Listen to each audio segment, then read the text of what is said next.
The U.S. is moving to help Kurdish forces fight ISIS militants. It is part of America's multifaceted approach to help battle back the threat posed by extremists.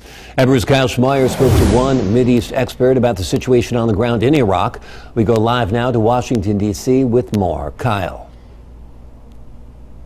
Good evening, Logan. Tonight we know that the U.S. military, Pentagon, is taking a look at the situation. What type of humanitarian evacuation can take place from Mount Sinjar in Iraq? We just learned moments ago from a source at the Pentagon that U.S. Special Forces actually landed on that mountain within the last 24 hours, have been there, have assessed the area where troops may land to help with evacuations or how to get a handle on the situation. They have since been extracted. We are told by the Pentagon they are safe, but this is a movement that is moving right now as we speak. Of course, the president is going to have to sign off on any type of action that's going to bring more troops and more military action into that part of Iraq, but it seems like we are now moving in that direction, and it could only be maybe days away before the U.S. starts to act. In the meantime, I caught up today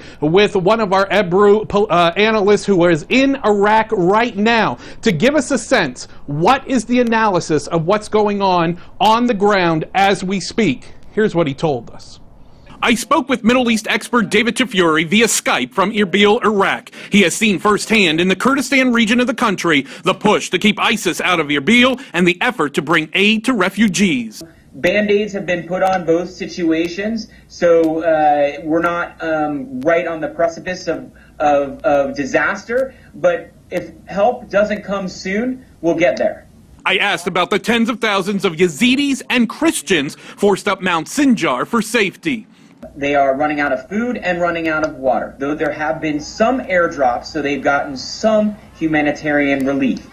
It is a little better than it was 2 days ago, but it is still a crisis situation in need of humanitarian assistance desperately right away. The U.S. is considering a rescue mission by air evacuation or a humanitarian corridor on the ground. Either will be risky. Fighters nearby who certainly will try and interfere with any humanitarian relief. However, the U.S. has certainly done much more complicated missions and is capable of doing this. One way is by beefing up weaponry for Kurdish Peshmerga forces already fighting ISIS. Peshmerga forces significantly outnumber ISIS. Where ISIS has an advantage is in the weaponry. The U.S. and other allies can really change that imbalance, especially with a combination of airstrikes and providing military hardware, specifically heavy equipment. Tafuri describes a dire situation in northern Iraq and says people being targeted by ISIS remain desperate for help.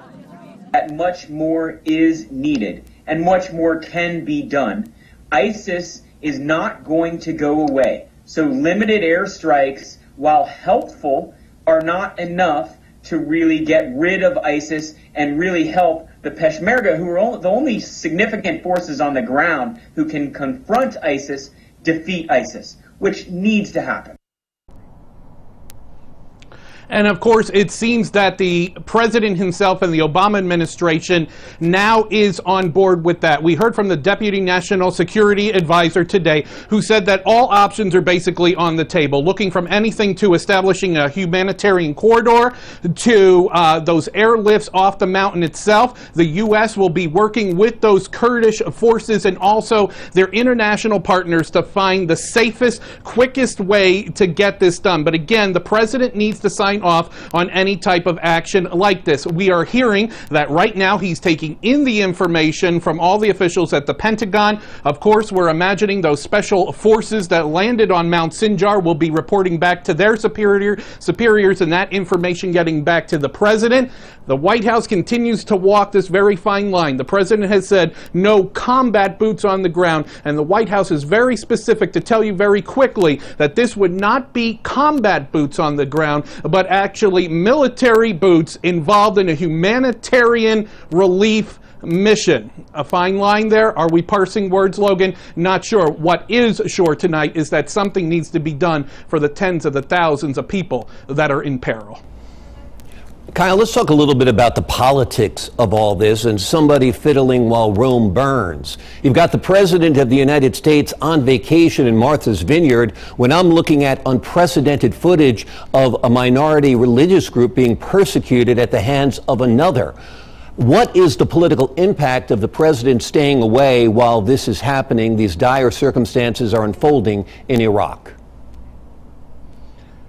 These visuals are pretty damning right now. We are seeing the total difference between what we are seeing in northern Iraq happen right now, and obviously, yes, this is a planned vacation of the president up in Martha's Vineyard in Massachusetts. Now, what we are being told by the White House is that the president never is really on, quote, vacation. He's always working. He has his team of national security advisors with him. That deputy national security advisor briefed from up there, the media, in Massachusetts today. So we are told that the president is engaged in this at all times. We have heard previously that the president may have been coming back to Washington over the weekend, Saturday, Sunday, Monday, that area, for a previous decision, and breaking that up within his vacation. We'll have to see in the next couple days if he does come back to Washington and stays here, as the U.S., it looks, may be taking further military action in that part of Iraq to help, as you pointed out there, tens of thousands of people that are in peril right now. All right, Kyle Schmoyer, you're reporting live tonight from the nation's capital, giving us insight about the situation on the ground in Iraq and here in the United States as well. Thank you for that report.